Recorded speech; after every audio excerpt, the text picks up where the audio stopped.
I think really that's sort of a time where we have to step back from what's happening today and ask what's the longer run.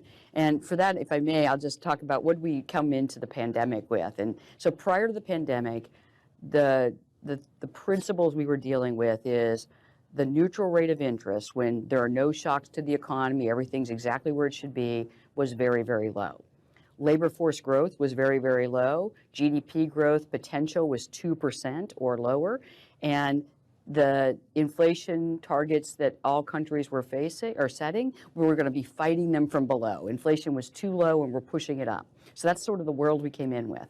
Then the pandemic hits, inflation comes to most countries, and many countries raise the policy rate, just like the United States is, and now we have interest rates that are pretty high. And now the question is, and one that gets asked a lot, is are we going to go back to the pre-pandemic world? Sure. Or has this been a reset and now rates are going to be, the neutral rate of interest is going to be higher? Now, 5% is not going to be the new neutral.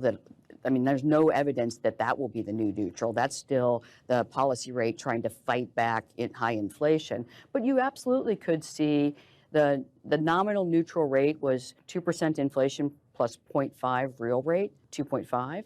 I completely could imagine that we go from 2.5, anywhere between 2.5 and 3 as the nominal neutral in the go forward. But that's 50 basis points, not 2.5 basis points, and 250 basis points rather.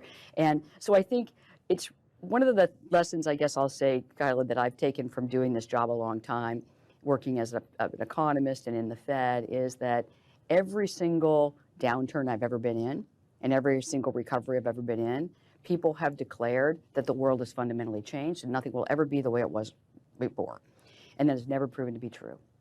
What I learn each and every time is people come out of the cyclical downturn, they come into an expansion like we're in now, we fight back the inflation, people go ahead with jobs and careers, they buy homes, they have families, they invest in their communities, and yes, shocks come, but we have well-oiled institutions who can deal with them, and we go through it again. And yes, everything looks a little different, but if you step back and look historically, things are more similar than different, and we can learn lessons that help us go forward. So yes, we'll probably have new normal things, but they're not going to be, there's no indication there'll be gigantic resets.